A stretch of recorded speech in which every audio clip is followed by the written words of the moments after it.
3, 4. Dnešný slavnostný deň k tebe prichádzame. Veľmi ťa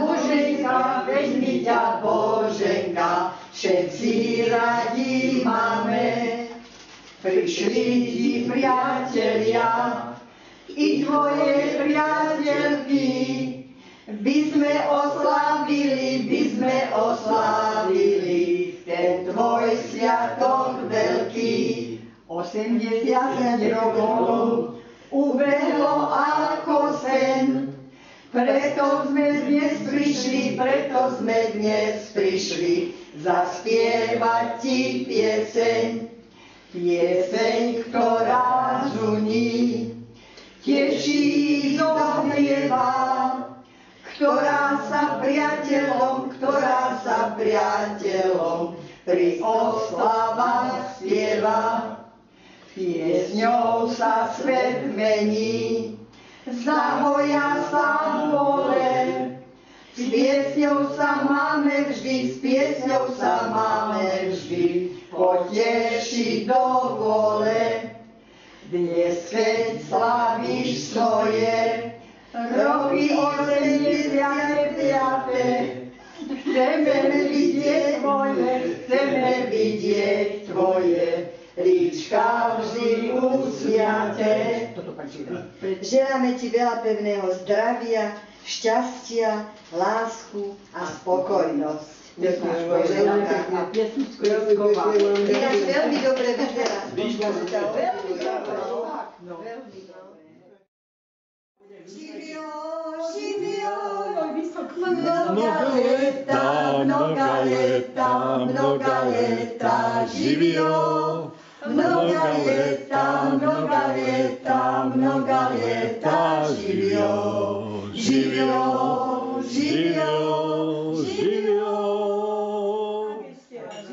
Na zdravíčko. Čo, my máme lepšiu štáciu u nás doma na Jastrabe, ako vy túto, čo to, jaká štácia. No a vystúpili sme, ale počúvaj, akože, nie že počúvať, ale poslúchať. Nie, že budeme volať, čo na teba počuť. Dobre, stará mama, zašikovali ma na internát a odišli. A potom vždy moja mama nabalila do takého šedomodrého kufríka buchty, chleba a stará mama sa vždy doniesli na internát. A keď bolo toho veľa, tak naprostred izby sadli, poďte a jeme. A keď bolo málo, tak na každom nočnom stolku bol raz jablčko, raz buchta, raz čo. Ja to dostávala. Však my to tak, ja mojim deťom som, keď chodili na vysokú, tak tiež už ich čakali s pohárom uhoriek a pohárom masti a všeličo som sa snažila. A ja vám poviem taký príbeh. Ešte na starý internát, keď sme prišli do začiatku, na vysoké postele boli a ja som spala pod jednou a zobudím sa ráno. Čo to mám tu? Na hlave, Tak tá dotyčná, neviem, kto to už bol, ale myslím, že tady zo Záhoria, z Voláka, mala asi med a ten pohárik ona potom sa jej prevrátil, tam ten človek nebol taký dlhý, tak bol takto, tie mriežky mne kvapkali. Keď som došiel do Batovian večer o 6 hodine osobným vlakom, na stanici nikoho, jeden občan schádzal a ja sám. Ale boli na stanici tuto Koleničová, Anka, čo je teraz, a Helenka Kokoláčková. Tak ako mladé ženy boli druhý ročník, tak tí mi zobrali ten veľký kufrisko 80x60, čo sme boli tie mi odnesli a ma zavedli pekne na internát, tieto dve. Takže pekné spomienky máme. 80x60 si ešte pamätá. No však A to bol ten vojenský kufrík? Nie, to my sme mali to bolo predpis, jaký malý aj veľký, dva kufríky. A to v drevených barákoch Janko sadol raz písať článok do tých našich týchto ročeniek, ešte tedy to iné sa volalo, tak on napísal, celý majetok sme mali v kufríku pod postelou. Celý majetok. Áno.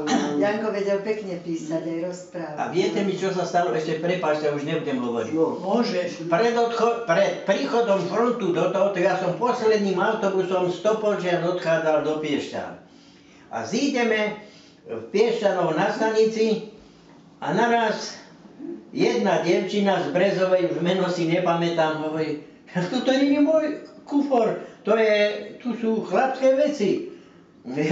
Oni tie kufre boli všelijaké, ja otvorím kufor, ja som mal ženský, tak jej som mal. Tak to ešte bolo dobre, že sme tam prišli na to iné. No, proste všeličo vystrajalo. A mali sme jednu dievčinku, aj jej meno poznám, strašne rada spávala a medzi prvými vždy išla spať. A potom sme hovorili, vieš čo, my tú Milku vyniesieme na chodbu. A Olga Hanáčková chytila tú postiel pri nohách a pri hlave a už sme ju niesli. A ona hovorí, zastali sme a hovorí, Janko, netrás ma tak, no v tom sme už nevydržali.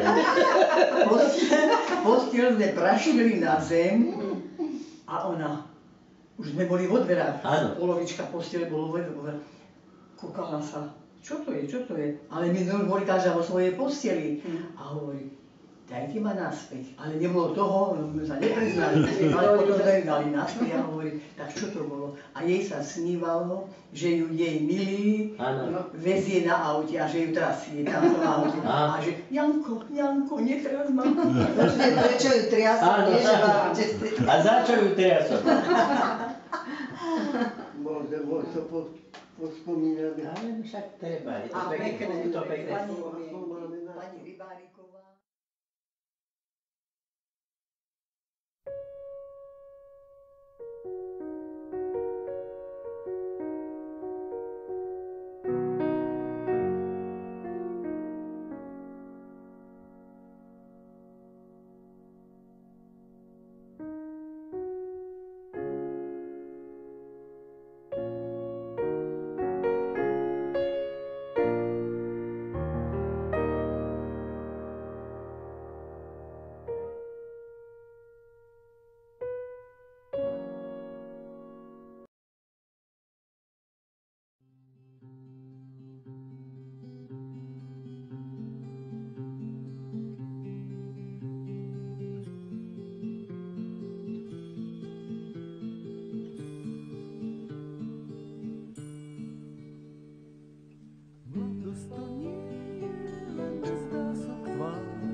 občianskom zápis, že máš rokov pár, len krásna nádej, že všetko už vieš.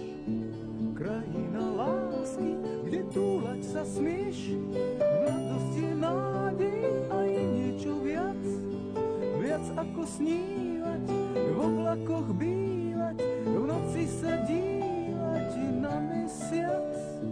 Vieme byť vážni a vieme sa smiať.